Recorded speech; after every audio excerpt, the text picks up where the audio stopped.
anything about William Baines, except he was the very first person buried in this cemetery, and that was in 1829.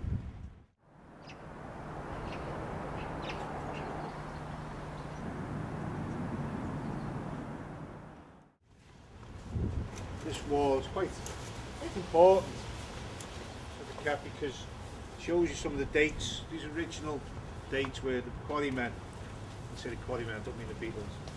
Quarrymen who worked the face of this quarry, they would carve their initials and dates. The earliest we can find is 1727.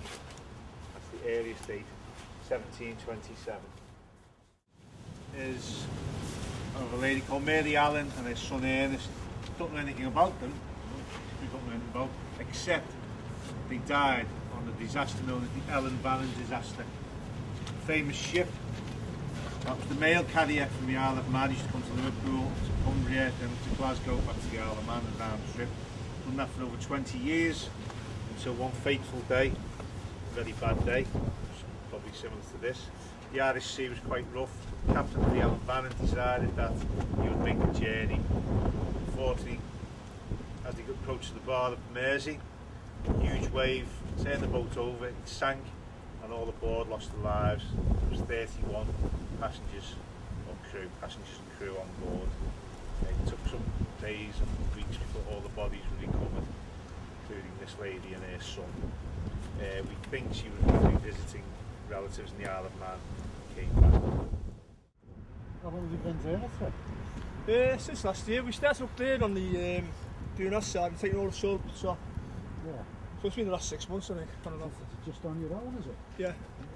But there's other people as well, but it's mainly me with the wheelbarrow, like, you know, and sorting the rocks out and all that, like.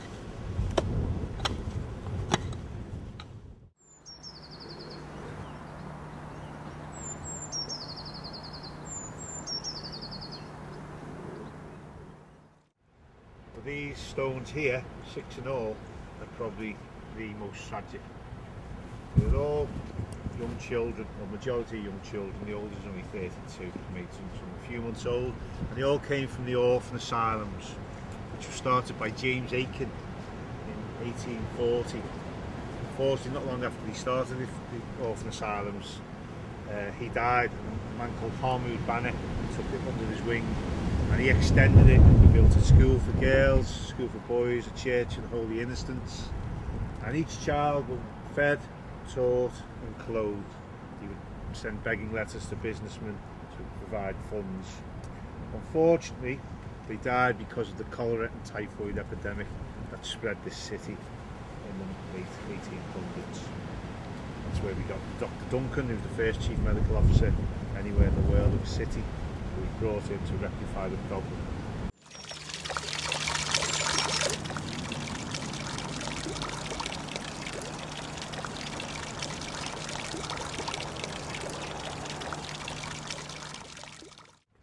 As you can see, this is the Huskisson Memorial, named after William Huskisson, who was MP for Liverpool.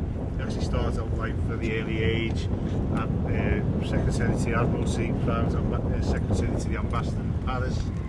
He entered politics in 1823, served Liverpool well for 7 years, until he met his untimely death. It was the opening of the Liverpool to Manchester Railway and the famous rocket trials.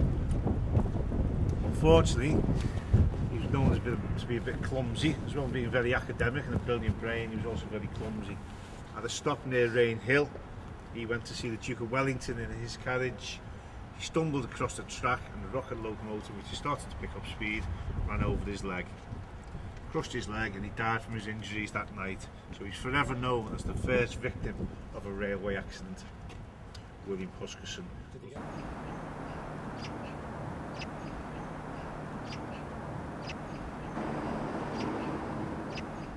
Susan. Susan, what's your dog's name? Meg. Oh, hiya Meg.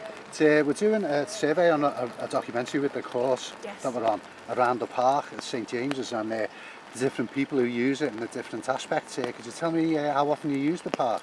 Well, when we're here daily to walk our dog. Yeah. So we come here quite often. Yeah, do you meet other dog walkers? Yes, we do. though she's not particularly friendly with other dogs. She's very friendly with people. Yeah.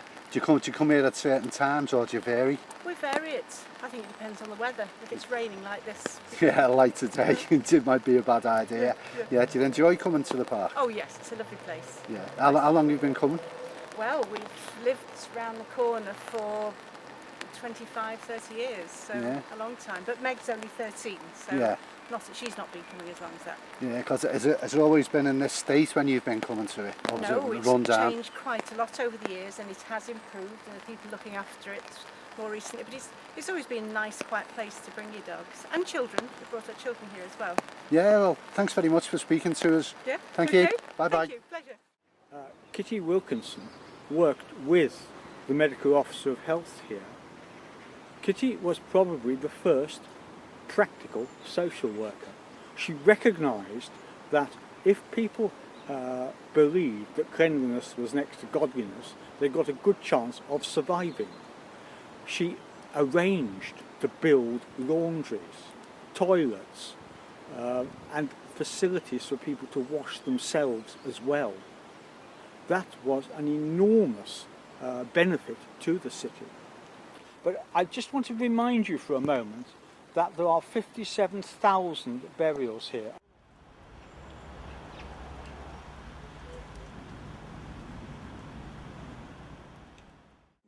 I mean, to have a green space like this, 11 acres, some 40 feet below ground level, right in the middle of a city, is so unusual, and it is being increasingly discovered by not just people who live here or who are visiting, but by people who learn about it from our website.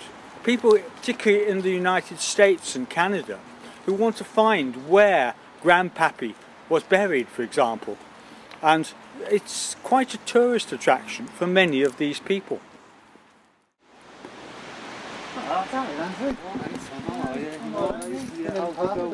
Yeah, just been having a little walk. How things are you alright? I'm alright. This is the first time I've been here. Yeah. You had to walk through? Yeah. It's alright? Yeah, that's good, it's interesting. Is Yeah. it? I hope so. I'll have a look myself. Alright, nice I'll to catch see you you. later. Yeah, nice to see you. It's on now.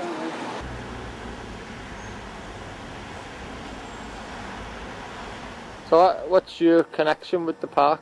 My great-great-grandfather was a man called John Oliver, Captain John Oliver, and he served with Nelson, Battle of the Nile and Trafalgar, and he lived till he was 102 years old. He died in 1876, and he's buried somewhere here. The reason I know he's buried here is because I've got a picture of the gravestone against the back wall with these arches in the wall.